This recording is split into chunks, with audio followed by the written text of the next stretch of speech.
ऐसे प्रेम के विशुद्धतम क्षण में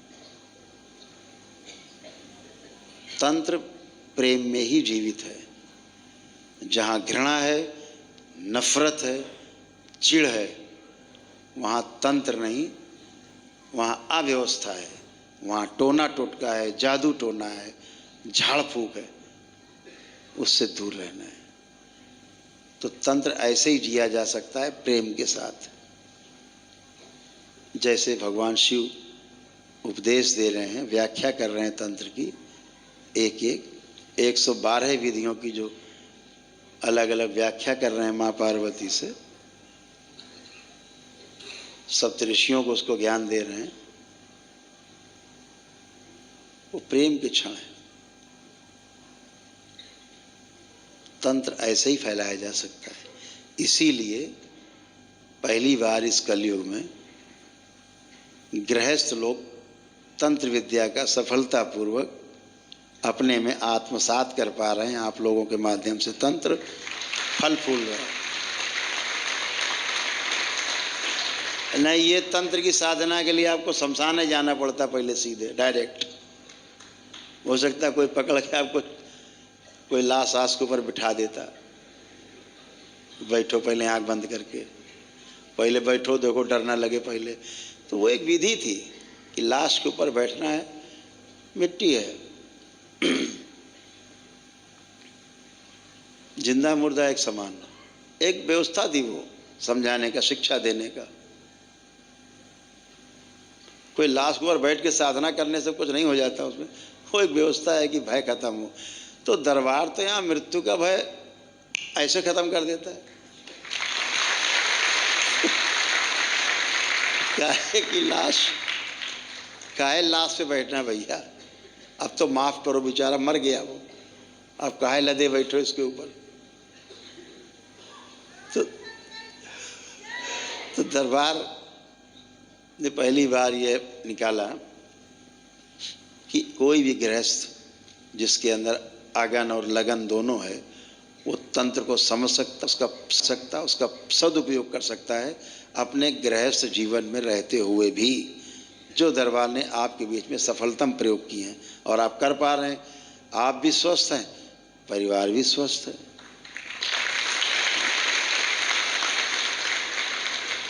स्मृतियों का पूरा विज्ञान है। अभी झाड़ फूक वाले में क्या होता है, क्यों फंसते हैं झाड़ फूक वाले?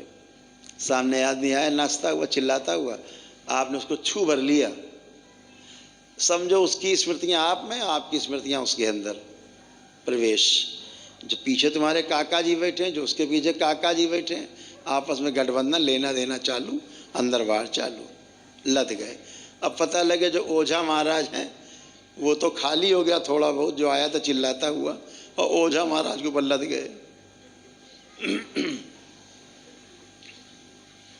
अब ओझा महाराज कहाँ करें, पड़े पड़े, दर्दनाक मौत होती है। ऐसे ओझा तांत्रिक कहलाने वाले लोग कुत्ते की मौत मरते हैं। हमारे यहाँ एक श्रीमान जी हैं, सफाई करते रहते हैं, पहले गेट के पास रहा करते थे, जो उधर गेट है माता के पीछे, उसी जगह उनका रहने का। तो सुन रहे होंगे हमको, वो यहीं रहते हैं, अंदर अभी भी रहते हैं, पुराने कर्मचारी हमारे दरबार के। हम जो अपने कच्छ में हुआ करते थे सुबह, है ये बैठे हैं महाराज, इन्हीं के गांव के हैं, इन्होंने रखवाया था कि ये अच्छा सफाई भाई कर लेते हैं, रहो भैया। तो पता नहीं हो जो कोई आ जाए गुरु मिलना, अच्छा काहे के लिए, अरे बहुत कष्ट है हमारे लोग के, पेशी आ रही, अरे इधर लाओ, हम अभी कर दे रहे हैं। कंडा अंडा जला के तुरंत लाके, और ये वो, और उसके सामने हमने तो एक बार सुना छुप के, वो कह रहे हैं कि माई का दूध पिया हो तो ये है जाने क्या क्या,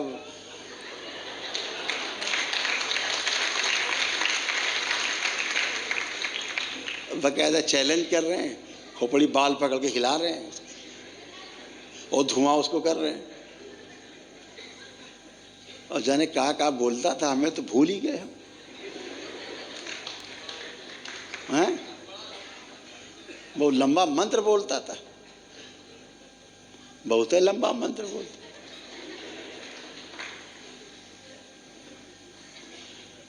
एक दिन हमारे दरवाजे के बाहर बैठे सवेरे 7 बजे, हम कच्छ में थे, हमको सूचना मिली कि फलाने लाल जो हैं, उनका नाम नहीं लेने पूरा, आखिरी में लाल है, दरवाजे के पास। हमसे कहा गुरुदेव वो तड़प रहा है, रो रहा है, चिल्ला रहा है। हमने कहा क्या हो गया? फिर पता नहीं, तो देखा दरबार ने कहा मरने दो इसको थोड़ी देर पहले, आज ये रोज नाटक करता। बलम बाहर निकले, जब पूछा क्या हो, अरे मर जाए मर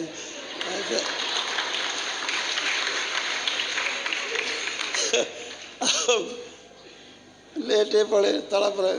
हमने उठो, हम नहीं उठ पाएंगे। हमने पूछा क्या किया? तो बिहार से कोई आया था, उसमें कुछ गंदगी थी खतरनाक, इन्होंने बाल पकड़ लिए, वो बाले के द्वारा हाथ पे चढ़ के ऊपर चढ़ गया।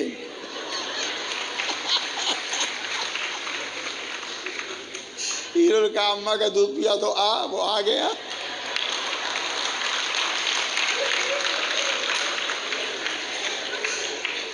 पुराना रहा होगा, अम्मा के दूध पी के बड़े हुआ होगा। अभी लड़की तो ठीक है, ये टेढ़े।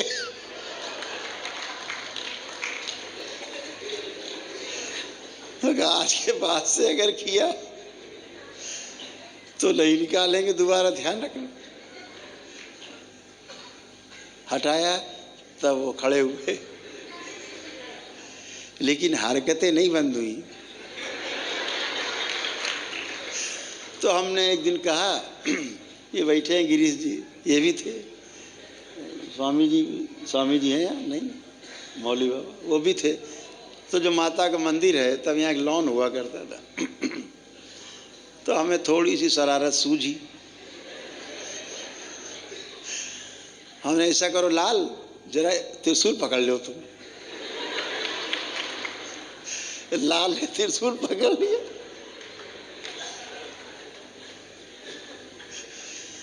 लाल यहाँ त्रिशूल पकड़े और हम लोग देखते देखते लाल हवा में उड़े और वहां गिरे।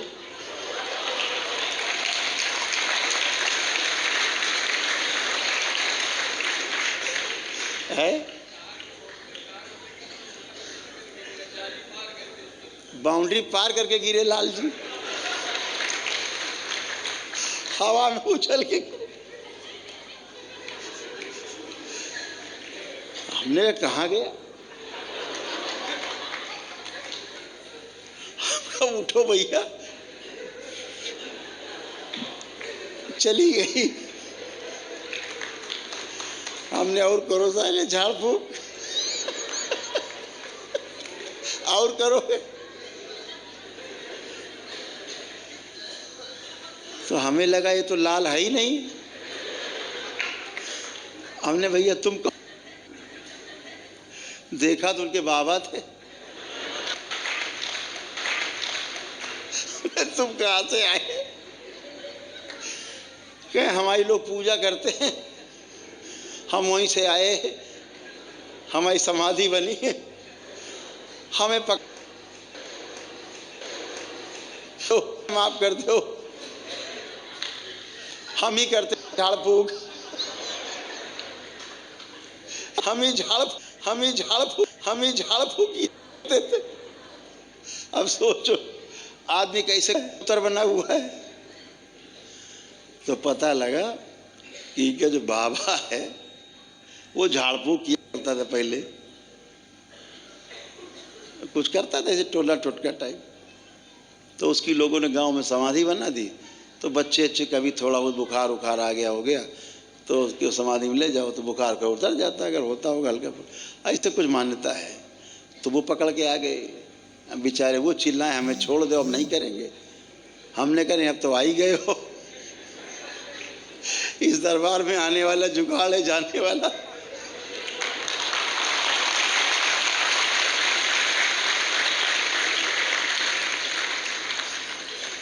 तो उन्हें मुक्ति दी, तब से उनकी झाड़ फूक बंद हुई। ऐसे लोग करते रहते। अद्भुत है आपके शरीरों का दुरुपयोग। ये करते हैं सब जीवन।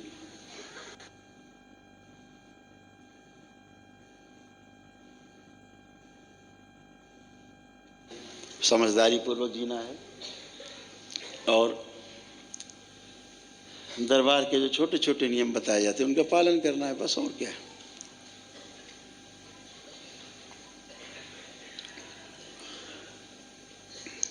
तो केवल वो लोग एक बार बाल चोटी खोल लें, पहले बाल चोटी तो सभी लोग खोल लें, लेकिन वो लोग पहले तैयार हो जाएं, छोटा सा संकल्प करा दें जिन्होंने पहली बार तंत्र दीक्षा के पहले लेवल में, पहले चरण में प्रवेश पाया है।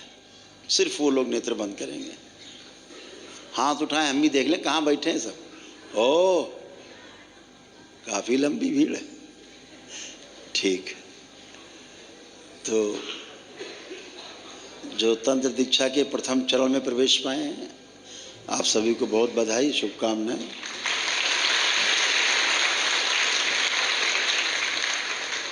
बाल चोटी खोल के नेत्र बंद कर लें।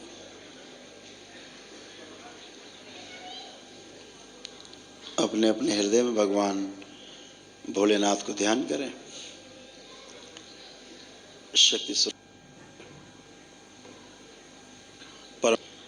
परम पूजनी बाबा जी को प्रणाम कर लें और गुरु माता जी को प्रणाम करें। दरबार से प्रार्थना करें, पूजनी बाबा जी, हम सभी आपकी शरण में हैं। कृपा करके हमें सतमार्ग पर चलाए रखने की कृपा करें। हम कभी सतमार्ग से भटकें अथवा दरबार द्वारा बताए गए प्राकृतिक नियमों से भटके, राह से भटके, तो कृपा करके हमारा हाथ मत छोड़िएगा। हमारे कान पकड़कर हमें सही रास्ते पर लाने की कृपा करिएगा, क्योंकि हम सब अनजान हैं। हमें कोई विधि नहीं पता, हमें कोई सिद्धांत नहीं पता। हमें सिर्फ और सिर्फ आपके चरण पता है और इन चरणों में हमें सदा सदा के लिए स्थान देना। हमें हमेशा अपने साथ बनाए रखिएगा। हम सभी आपके ऋणी रहेंगे। इन सभी के संकल्प पूर्ण किए जाए। तंत्र दीक्षा प्राप्त इन लोगों कुछ पहले ही चरण में प्रवेश पाए।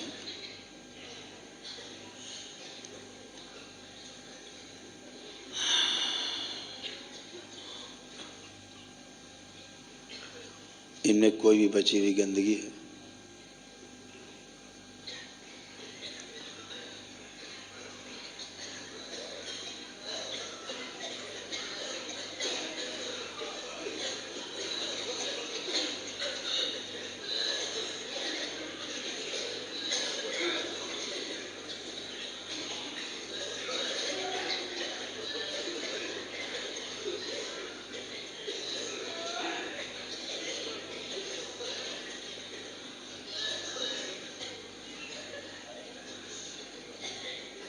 शुद्धि,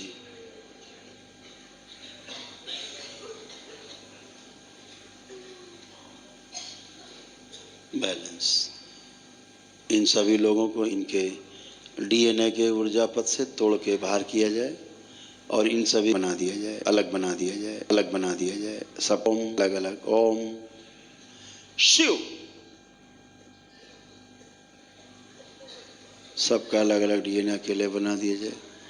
सभी को मेरा कवच प्रदान किया जाए और मेरा तन चारों ओर फैला दिया जाए। सभी शिव महामृत्युंजय के कवच का एक अंश प्रदान किया जाए। इन सभी को शिव सुरक्षित किया जाए पूरी तरह से, सदा सदा के लिए।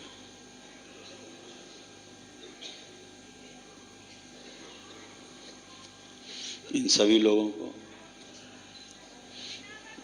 दरबार के एक दिवसीय हवन का जो पुण्य है उसका अंश प्रदान किया जाए सभी को। ओम शिव। सुरक्षित किया। दरबार के एक दिवसीय महावन के पुण्य का अंश भी इनको प्रदान किया जाए। शिव। प्रार्थना करें, पूजनी बाबा जी आपकी कृपा से हम सभी साध्य रोगों से, उनकी स्मृतियों से पूरी तरह मुक्त हैं। हमारे कर्म भोग भी कट रहे हैं और हमारे असाध्य रोग भी नष्ट हो रहे हैं। लेकिन यह कर्म भोग और रोग कटते समय हमें जो पीड़ा होती है, कृपा करके वह पीड़ा देने वाली, पीड़ा महसूस कराने वाली सभी स्मृतियाँ नष्ट कर दी जाएं। अर्थात हमारे कर्म भोग और रोग सभी कटते रहें, लेकिन हमें किसी भी प्रकार का कष्ट ना हो। आपसे यही विनती है। इसलिए यह स्मृतियाँ नष्ट कराने की कृपा करें। ओम। इन सभी के संकल्प पूर्ण कर दिया जाए और इनके सभी कर्म भोग रोग कटते रहें, लेकिन उसका इन्हें उनकी प्रतीति ना हो, इनका एहसास ना हो, वो स्मृतियाँ भर दी जाए। शिव। सक्रिय कर दीजिए। सुरक्षित।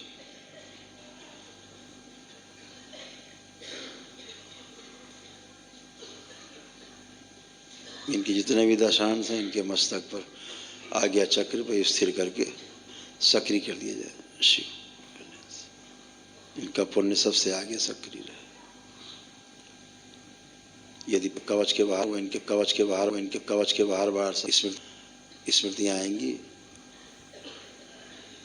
और इनके संकल्प मात्र करने से, एक वाक्य बोलने से कि जो हमने संकल्प किया परिवार के सदस्य के लिए, जो हमें स्मृतियाँ आ गई वो भी नष्ट हो जाएं, उतरे से नष्ट होकर दरबार में जमा हो जाएंगे।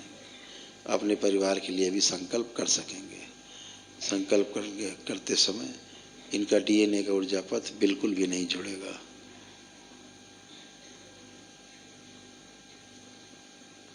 और संकल्प फलित भी हो जाएगा। शिव। कामदेव। बड़ी हुई काम वासनाएं इनकी कामुकता अपने में समाहित कर लें। अब सभी लोग नेत्र बंद कर लें।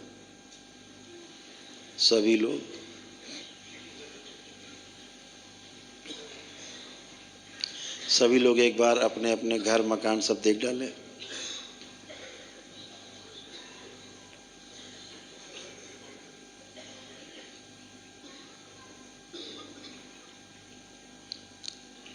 जो प्रक्रिया इधर की गई वही प्रक्रिया बाकी बैठे लोगों में कर दी जाए, जो तंत्र दीक्षा के द्वितीय, तृतीय और चतुर्थ चरण में उसकी व्यवस्था को कायम किया जाए।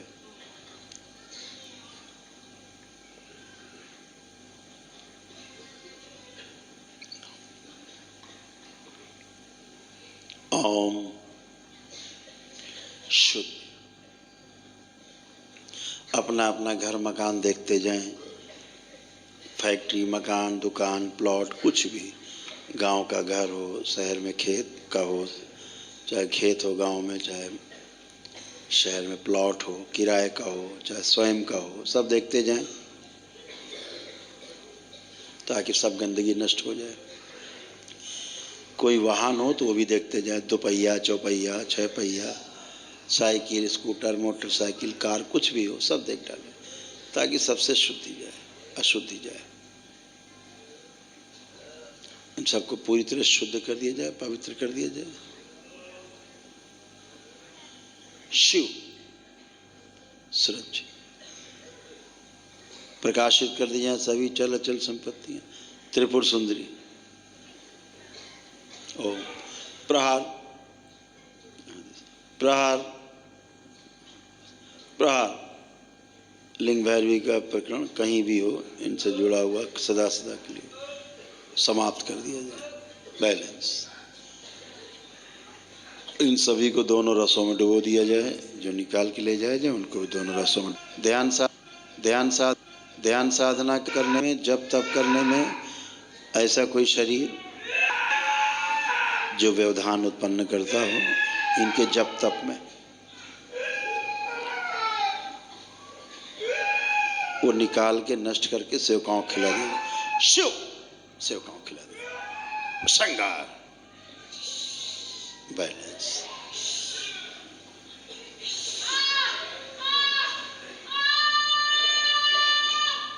लिंग भैरवी के सभी अंश पूरी सृष्टि से खींच के दरबार में जमा कर दिए जाए। बैलेंस। शुद्धि। ओम गुरुर्ब्रह्मा गुरुर्विष्णु गुरुर्देवो महेश्वराय गुरुर् साक्षात् परब्रह्म तस्मै श्री गुरुवे नमः। सभी लोग दोनों हथेलियां आसमान के ऊपर उठाएं, एक लंबी गहरी श्वास अंदर खींचें और ओम की ध्वनि का लंबा उच्चारण करें।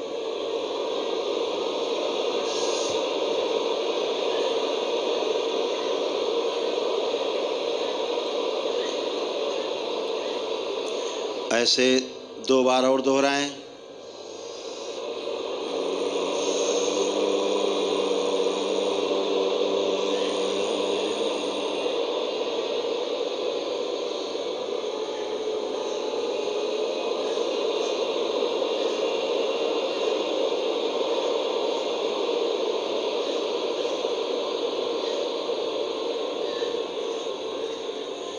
तीन बार ओम नमः शिवाय का उच्चारण करेंगे।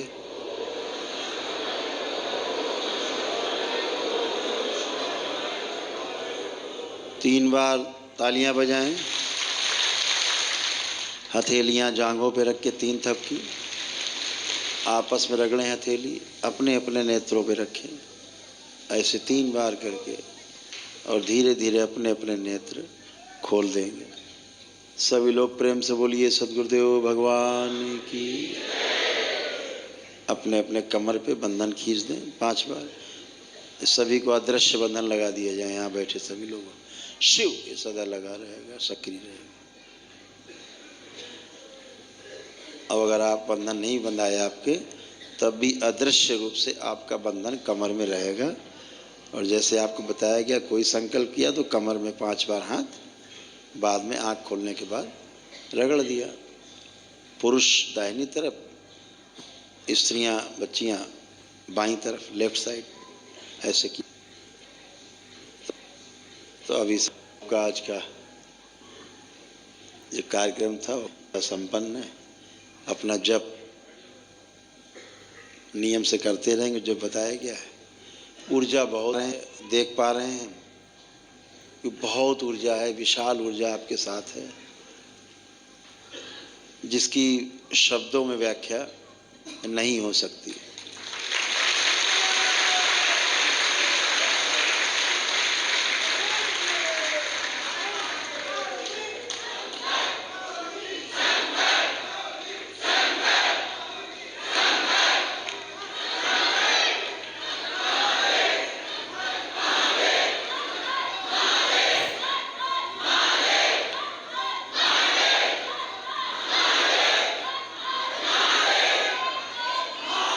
बोलिए सद्गुरुदेव भगवान की।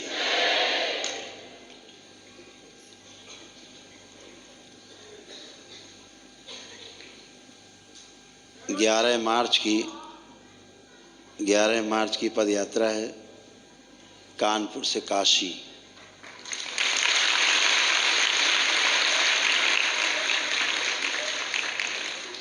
और इस बार का जो सम्मेलन है, महासम्मेलन, जो वर्ष में 4 बार होते हैं, काशी में होना था, लेकिन जो भगवान राम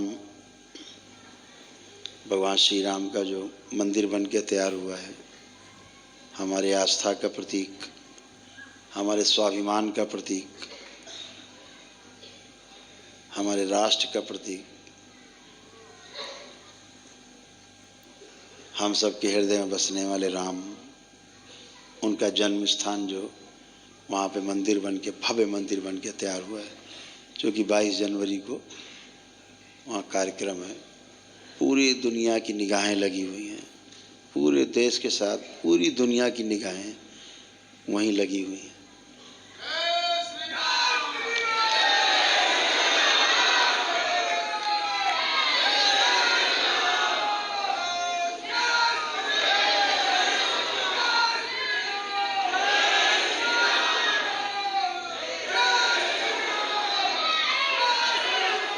तो इसीलिए वो कार्यक्रम वहाँ का स्थगित करना पड़ा। थोड़ा दूर था, व्यवस्था में भी समय लगता, बच्चों को उधर भी जाना है,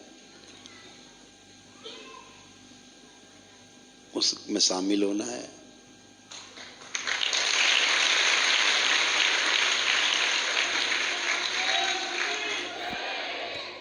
इसलिए वो कार्यक्रम वहाँ न रखते हुए यही कानपुर में ही हम लोग महासम्मेलन कानपुर में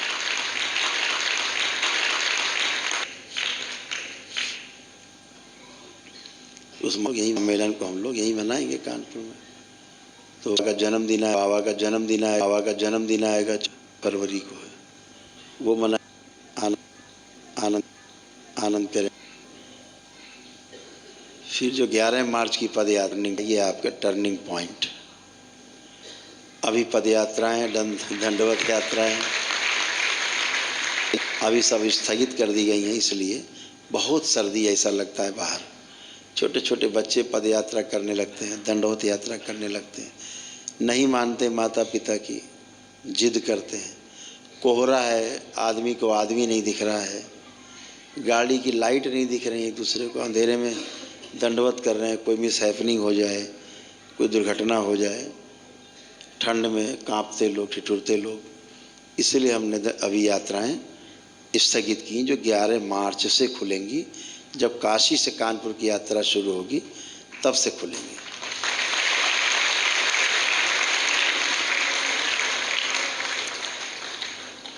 तो उसमें आप सभी आमंत्रित हैं।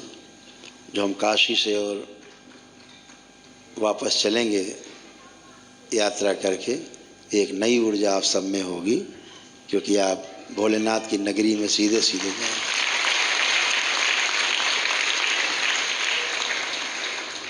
अनुमान है कि यहाँ पर हम लोग 15 से 20 हजार लोग कम से कम पद यात्रा करेंगे।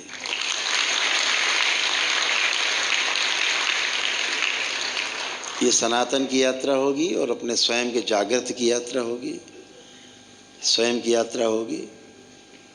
और पुराने लोग तो सब चल ही रहे हैं, जो नए लोग भी चलेंगे वो भी सब पुण्य पाएंगे साथ चलने का। तो इसी बहाने उनकी भी यात्रा हो जाएगी। उस यात्रा में हम लोग सनातन की जो शक्ति है, मूक रूप से उसको प्रदर्शित करेंगे। आपकी उपस्थिति आपकी शक्ति है।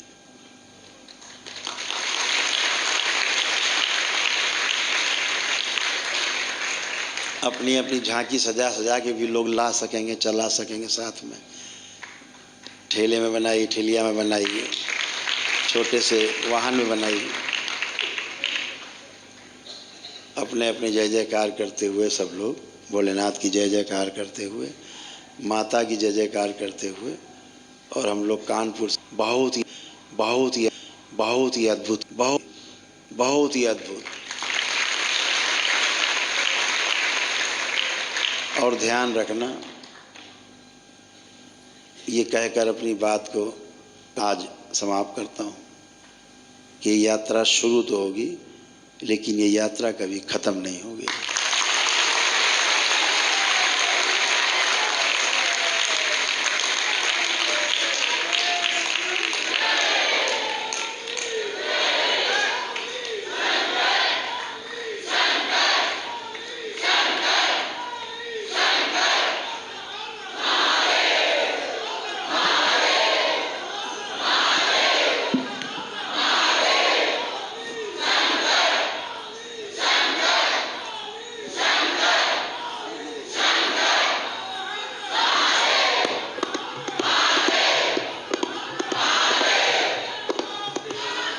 बोलिए सद्गुरुदेव भगवान की जय।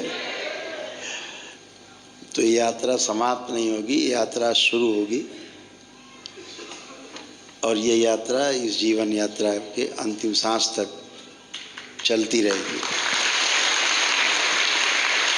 और तब तक चलती रहेगी जब तक दरबार आप सबको 84 लाख योनियों के बंधन से मुक्त नहीं कराए।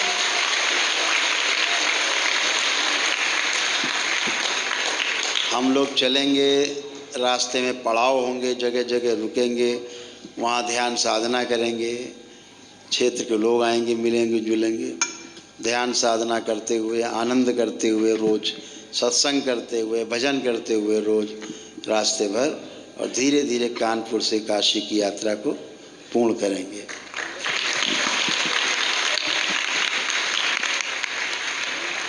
और इस यात्रा में नंदी हमारे साथ सबसे आगे होंगे जो रास्ता दिखाएंगे।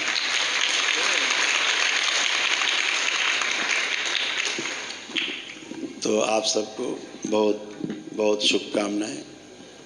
11 मार्च की तिथि नहीं भूलना है।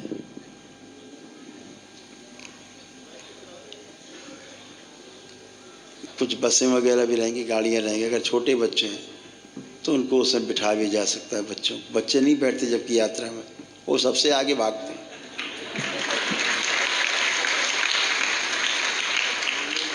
लेकिन दरबार की व्यवस्था रहेगी कि 4, 6, 8 एम्बुलेंस और 10-20 बसें वगैरह भी साथ साथ रहें, ताकि कोई बुजुर्ग हो, कोई किसी समस्या हो तो वो ना आने पाए रास्ते में। सभी जगह रुकने का इंतज़ाम, जो मिलेगा रास्ते में रूखा सूखा खाते हुए भजन करते जाएंगे, चलते जाएंगे, चलते जाएंगे। और ये यात्रा बहुत अद्भुत होगी आपके जीवन की, जिसे आप कभी भूल नहीं पाएंगे।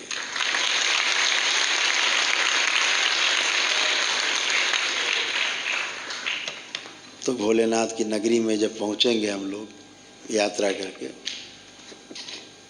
एक यात्रा और प्रस्तावित है, उसके बाद वो बाद में घोषणा करेंगे। उसकी घोषणा काशी में ही होगी, अगली यात्रा की।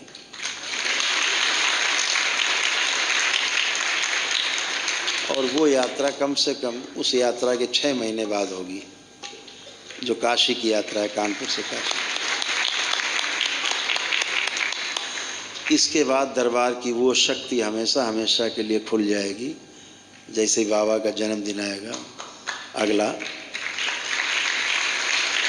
जिसकी बहुत दिनों से प्रतीक्षा है, तो बाबा का ये जन्मदिन आएगा 14 फरवरी को। इसके बाद जब अगला जन्मदिन आएगा, महापद यात्रा जो है उसके बाद वाला, जो बाबा का जन्मदिन आएगा 2025 में।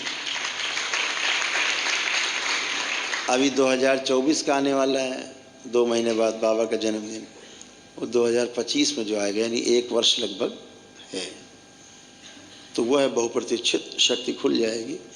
लोग पद यात्रा करके आएंगे, दंडवत यात्रा करके आएंगे, उनके कष्ट और रोग अपने आप समाप्त हो जाया करेंगे इस स्थान में।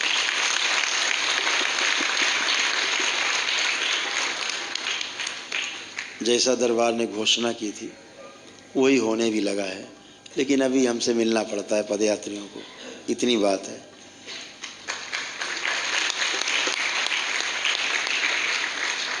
उन्हें पुण्य देना पड़ता है, फिर तो पुण्य अपने आप ही मिल जाया करेंगे।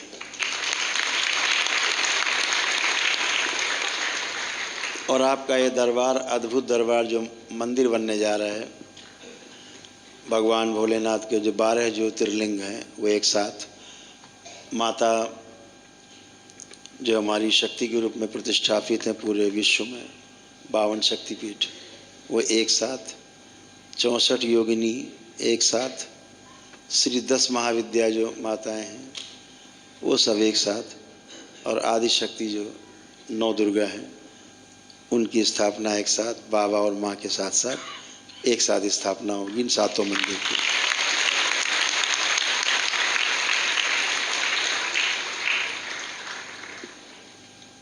वो ऐसे पुण्य होंगे यहाँ की यात्रा करके आने पर, जैसे अब चारों धाम की यात्रा कर आए हैं, ऐसे पुण्य आते हैं।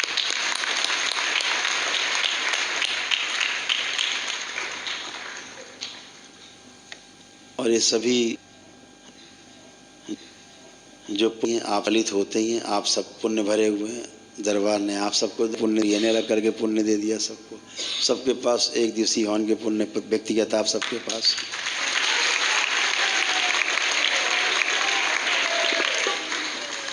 महाहवन का पुण्य भी आप सबके पास है।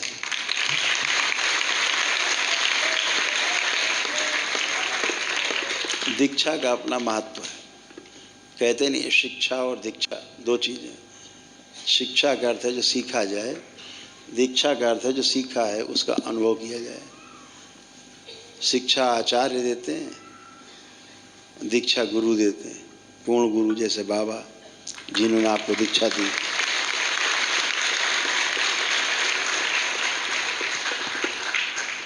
तो दीक्षा लेकर के अनुभव कर सकते हैं।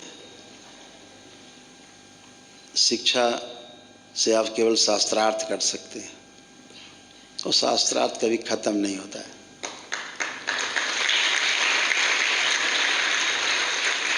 और जब अनुभव हो जाता है दोनों आदमी को, सामने वाले को, तो शास्त्रार्थ समाप्त हो जाता है।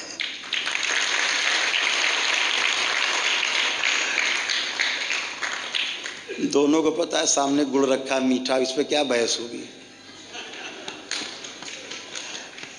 बहस तो वो होगा जिसने गुड़ कभी ना खाया हो, और जो खा के बैठा हो तो बहस करे, वो कहे मीठा हो, कहे हो ही नहीं सकता। और दोनों ही गुड़ खा के बैठे हुए हैं, प्लेट पे रखा, बहस करो गुड़ के ऊपर, क्या बहस करो। दोनों को पता मीठा है। गुड़ के बारे में भी, गुड़ के जो गुण हैं उसको भी पता है दोनों को। तो इसलिए अनुभव बड़ा है। अनुभव करते रहिए, आगे बढ़ते रहिए। दरबार आपके साथ है। आप सभी को बाबा माँ की ओर से, भगवान भोलेनाथ, माता कामाख्या की ओर से बहुत बहुत प्रेम, बहुत आशीर्वाद, बहुत शुभकामनाएं। आपका मंगल हो, कल्याण हो, आप सफल हो। हरि हरि।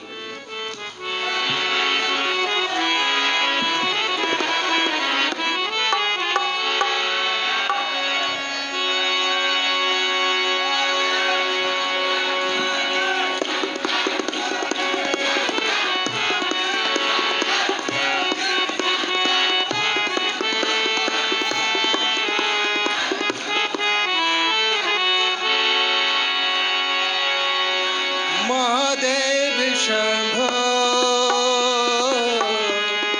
महादेव शंभो,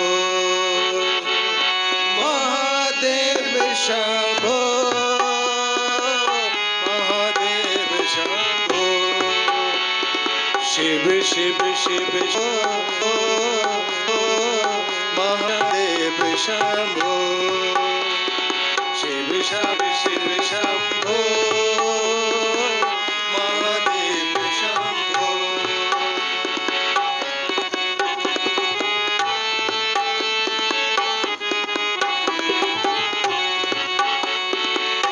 शिव शिव शंभो, महादेव शंभो। शिव शिव शिव शंभो, महादेव शंभो। महादेव शंभो, महादेव शंभो, महादेव शंभो, महादेव शंभो। शिव शिव शिव शंभो, महादेव शंभो। शिव शिव शिव शंभो, महादेव शंभो।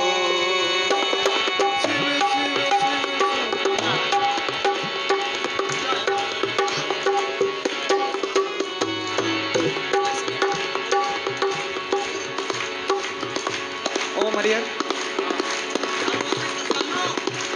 ओम हरिहर।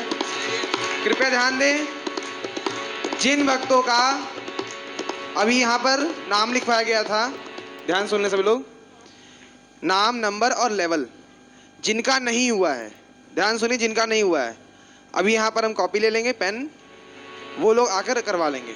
और उनके अलावा सभी लोग यहाँ से बाहर जाएंगे। ध्यान सुनेंगे, उनके अलावा यहाँ से सभी लोग बाहर जाएंगे। वनडे वालों का संकल्प होने जा रहा है। प्लीज़ सभी लोग बाहर चलें।